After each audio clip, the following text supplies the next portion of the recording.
Good morning, students. Hope you're all well. This is just to give you the next task, in addition to your essay, which is to start the final unit for Unit 2, or the final topic for Unit 2, which is the relationship between all the branches of government, with a focus to start with on the judiciary. So we've already done, of course, the executive or government, taking and implementing decisions and how that works. That's all your Prime Minister case studies.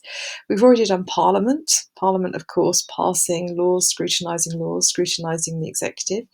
And the one thing we haven't looked at yet is the judiciary, which has to interpret the law through the rulings made in court cases. So we're really only interested in these top three courts in terms of what we're interested in. These are the senior judges who have a whole range of tasks to do in terms of interpreting the law, making case studies, making case law, declaring common law, and so on. And the Supreme Court, really important, they don't look at, for instance, individuals and whether they've wrongly been accused of murder or anything like that. They're looking at cases that affect a whole wide section of society. And we need examples of where they've, what work they've been doing recently. So key questions for this section. What is the role of senior judiciary? So all those things I just mentioned that they get up to in terms of making case law, defining common law, and so on. What is the significance of judicial review? So that's a really sort of key area, because judicial reviews have grown a lot in the last few years and they have been quite controversial. So individuals can take or challenge a government body or the government itself if they think that that body or that public body has gone beyond their powers, and the courts can decide on this and in some cases sort of overturn or say that an individual should get compensation. We've seen quite a few important judicial reviews in the last few years.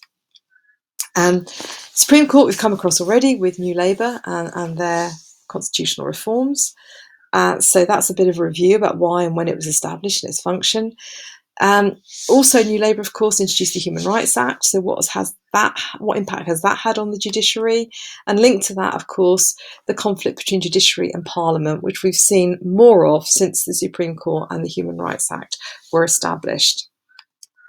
Also linked to that, the judiciary and the executive, and where there's been conflict there. And that has grown, of course, with Brexit, where Brexit has led to at least two key cases: the Article 50 case led by Gina Miller, and also the case regarding the prorogation of Parliament being taken to the Supreme Court, and in both cases the government losing. So that has raised some interesting questions, and also raised questions about what the government might do about the Supreme Court in the future. We looked at this question, judiciary protecting our rights, a bit in Unit 1, so keep your eye on that question. And two key other areas, the independence and the neutrality of the judiciary. Both of these are important aspects of our judiciary: independent from politics, neutrality in terms of no bias of the judiciary. Does that work? How independent and how neutral are they? You'll need to know the arguments for and against that. So your tasks. You've got a booklet which I'll upload with this on the judiciary. Please work through that alongside your textbook. Always use your textbook alongside the booklet to help make notes and to really make sure you've got a good understanding. Really important that you watch the BBC video on YouTube on the Supreme Court. It's really interesting. It will really give you a good insight into the work of the Supreme Court. And I know that you've got to do your essay on the Cabinet as well. So aim to get your essay done and the tasks on the Supreme Court done by the end of the Easter holiday, if you are able to. I know that some of you, you might be in challenging situations, or some of you might be ill. Hopefully not, but if there's any sort of problems, don't worry. Just let me know if you're unable to do the work, and we can sort something out, and we can get it done after the Easter holiday if necessary.